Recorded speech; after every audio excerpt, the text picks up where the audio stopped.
السلام عليكم ورحمة الله وبركاته. ازيكم متابعين؟ ازيكم يا حبايبي؟ عاملين ايه؟ دلوقتي النهارده انا هعمل قلقاس وهعمل رز ابيض. دلوقتي حطيت في الميه دي بصل ورق رورة وحبهان. هحط اللحمه عشان تتسلق. ادي اللحمه، طلعت اللحمه عشان تتسلق، حطيت اهي. وهنا شويه زيت. هعمل الرز الابيض واحط له معلقه سمنه بلدي، اهي اللي انا سيحتها معاكم ووريتها لكم. اهي اللي انا وريتها لكم وانا بسيحها، معلقه اهي.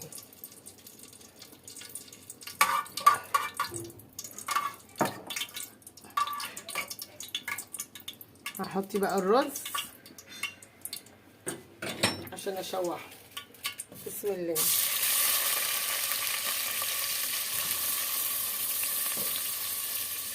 كل حاجه قدامكم اهي. رز ابيض بالسمنه البلدي، وهنعمل القلقاس وهوريه لكم. القلقاس بالشوربه لاني ما بحبهوش بالطماطم، بنحبه بالشوربه اهو.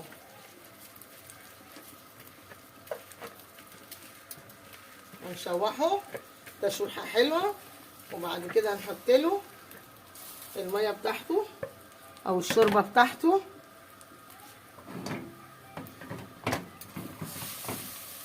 وبعد كده هنغطي عليه بقى لما يتشوح شويه حلوين كده زي ما انا ما بشوحه دلوقتي. حط له شويه الملح معاه عشان بيقرمشوه.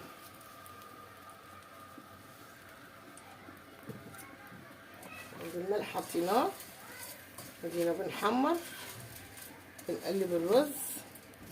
وهنا اللحمه اهي بتغلي، حطيتها. بعد بقى ما تستوي ان شاء الله هعمل ايه؟ هروح مطلعه اللحمه محمراها واخليها لوحديها. وبعد كده احط القلقاس يستوي. بعد كده بقى نعمل الثوم. عفوا. بعد كده الثوم نحط القلقاس الاول، نكون ضاربينه في الكبه، وبعد ما ينعم نصفي ميته بالمصفى الصفايه اللي عندكم ونحطها في الشوربه. وبعد كده نروح واخدين التفل اللي نزل اللي هو السلق والشبت والكزبره في قلبيه، نشوحه خليه كده وهو داخل على التحميصه. نحط الايه؟ شويه الثوم عشان ما يتحرقش. وبعد كده هوريلكم انا بعمل ايه، ولما يخلص هوريهولكم.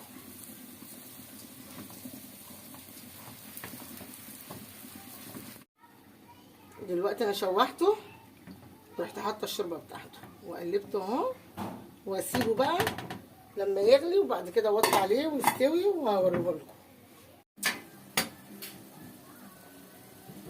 بصوا يا ولاد، ده انا كنت مفرزاه. بعد ما فرزته بعمله النهارده.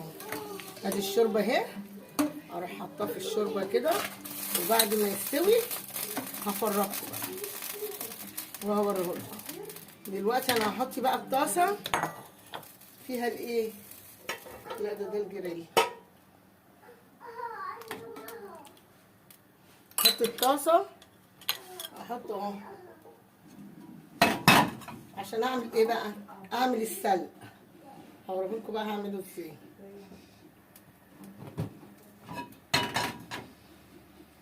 هجيب الزيت،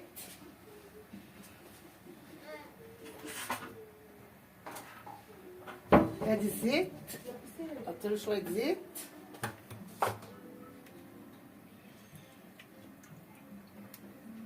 شويه زيت كده احطهم، واجيب السلق. هاتي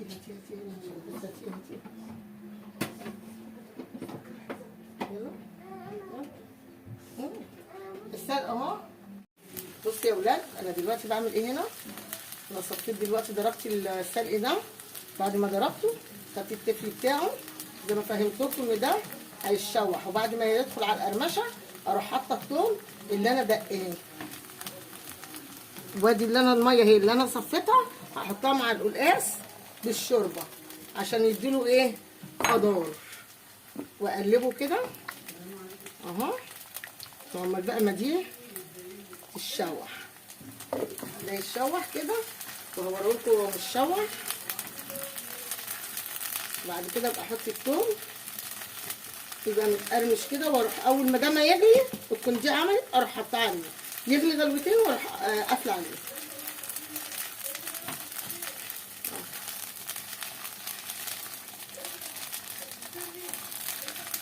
بص يا حبايبي انا دلوقتي بص شوحت شايفين اهو.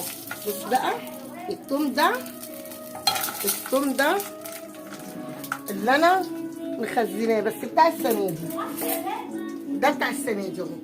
بصوا مخزناه، هاخد منه ايه؟ هاخد بصوا شايفين ايه؟ كنت غسلاه ومقرطفاه وحطاه على فوطه مطبخ نضيفه ينشف، اروح حطاه كده ايه زي ما حطيت لكم برده في الملوخيه والسبانخ. طلعته رحت حطاه في الكبه، رحت ضرباه ضربتين وزي ما انتم شايفينه اهو. بص اهو ناشف اهو ناشف. عملت ايه بقى؟ حطيت الثوم اتحمر، وبعد ما اتحمر رحت القلقاس ده بقى مخزنه برده. بصي القلقاس اهو كنت مخزناه ازاي؟ برده كنت مقشراه وبس على فوطه نضيفه. بصوا يا حبايبي رجعت لكم، ادي الرز وادي اللحمه اللي انا قلت لكم بعملهم، وادي القلقاس. هفرجكم بقى القلقاس اللي انا مخزناه من السنه اللي فاتت عامل ازاي. بصوا ما تخافوش من حاجه، خزنوا وما تخافوش. جيبيه واغسليه بعد ما تقطعيه، قشريه وبعدين قطعيه، وبعد كده يا ستي تعملي فيه ايه؟ تغسليه بالميه الدافيه وافضلي اغسلي اغسلي اغسلي اغسلي كده لغايه ايه ما ينضف وتلاقي اللزلزه اللي فيه دي نزلت.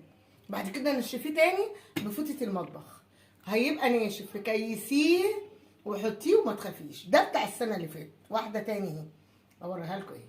بصوا اهي، بصوا عامله ازاي اهي، عجميه اهي. يلا بقى لو تحبوني لايك وشير واشتراك في القناه. والسلام عليكم ورحمه الله وبركاته.